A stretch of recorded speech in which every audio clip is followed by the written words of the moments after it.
శ్రీధర్ గారు చెప్పండి. దొంగదండాలు అని ఆయన అంటం కానీ, అలాగే మరోవైపు అధికార ప్రతినిధి చెప్తే నిజాలు చెబుతామని కోప్పట్టం కానీ, అంటే టీడీపీ నిజాలు చెప్పకూడదని పార్టీగా మారిపోయిందా? కొమ్మినేని గారు, ఇక్కడ రెండు విషయాలు మనం క్లియర్ గా చూడాలండి. జగన్ గారు ఎప్పుడు కూడా మత రాజకీయాలుగా ఏ విషయంలో కూడా మాట్లాడలేదు. ఆయన ఏమంటారు, నేను క్రిస్టియన్ అయితే ఉండొచ్చు, నేను 4 గదుల మధ్య మా ఇంట్లో నేను బైబిల్ చదువుకుంటాను, బయటకు వస్తే నేను సెక్యులర్ని, ఎవరి మత విశ్వాసాలని వాళ్ళ ప్రకారం నేను నడుచుకుంటాను అని చెప్తారు. ప్రతిసారి అదే జరుగుతుంది. కానీ చంద్రబాబు నాయుడు గారు చర్చికి వెళ్తే తప్పు ఉండదు, మసీద్కి వెళ్తే తప్పు ఉండదు, కానీ జగన్ గారు మాత్రం గుడికి వస్తే మాత్రం తప్పు. సో ఆయన కూర్చొని కొబ్బరికాయ కొట్టాడు, ఒంగోని కొబ్బరికాయ కొట్టాడు, నిలబడి కొబ్బరికాయ కొట్టాడు. ఇది మనకు కావాల్సిన టాపిక్. అక్కడ దేవుడు క్లియర్ గా ఏం చెప్తాడండి, నీకు నా పట్ల ఎంత భక్తి ఉంది అనేదే ముఖ్యం. నువ్వు బట్టలు వేసుకొచ్చావా, లేకపోతే కాస్ట్లీ బట్టలు వేసుకొచ్చావా, ఇవన్నీ కూడా చూడను అని చెప్తాడు.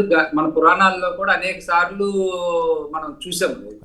సో చంద్రబాబు గారికి తెలుగుదేశం విఘ్నతకే దేవుడి విషయం వదిలేద్దామని జగన్ గారు అనేక సార్లు చెప్పాడు. మేము కూడా ఆ విషయం ఎక్కువ మాట్లాడాం.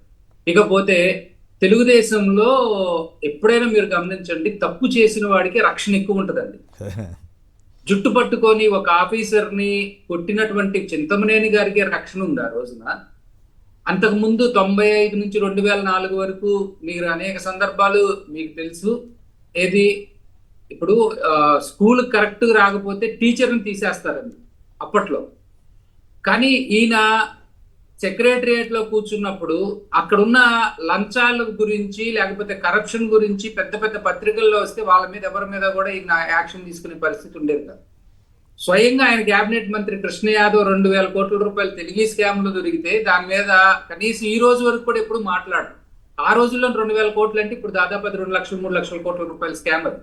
సరే, అదంతా తీసి పక్కన పెట్టి ఇప్పుడు ప్రెసెంట్ అంత ఉన్నట్లేదు. మీరు తప్పు చెబుతున్నారు. 2000 కోట్లు అని ఆ స్టాంపులు కుంభకోణంలో ఆయన మీద కూడా వచ్చింది, అతన్ని జైలుకి పంపించారు. అది అనవసరమైన ఇష్యూస్ లోకి ఎందుకు వెళ్తారు?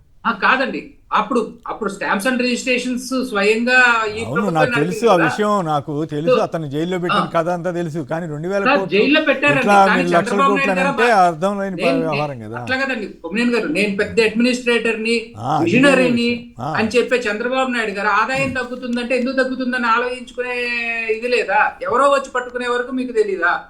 సో అదండి. తర్వాత ఓటు నోటు కేసులో ఈయన పారిపోయి వస్తే కేసీఆర్ ని తిడతారు.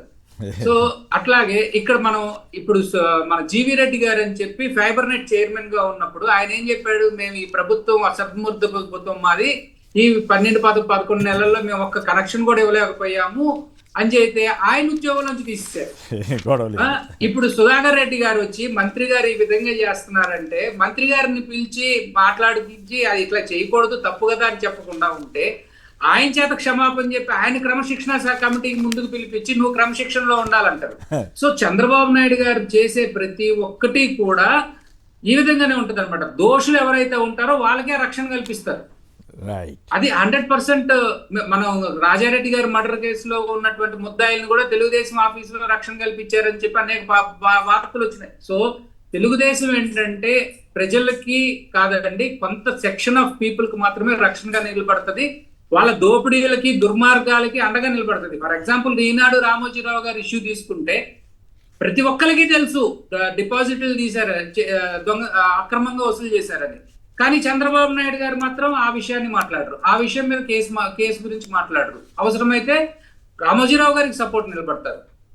పర్యావరణ అనుమతులకి అడ్డంగా ఉన్నటువంటి దాంట్లో ఆంధ్రజ్యోతి వాళ్ళు విద్యుత్ ప్లాంట్ పెడితే దాని గురించి మాట్లాడరు. ఇట్లా ఆయన అక్రమంగా ఉండే ఇంట్లో మాత్రం ఒకసారి ప్రభుత్వం అంటారు, మళ్ళీ ఒకసారి ప్రైవేట్ వ్యక్తిది అంటారు, మళ్ళీ దానికేమో ఈ విధంగా ఆయన చేసేదంతే కూడా ఏదైతే అక్రమం జరుగుతుందో ఆ అక్రమానికి ఖచ్చితంగా అండగా నిలబడే పార్టీని తెలుగుదేశం పార్టీ అండి.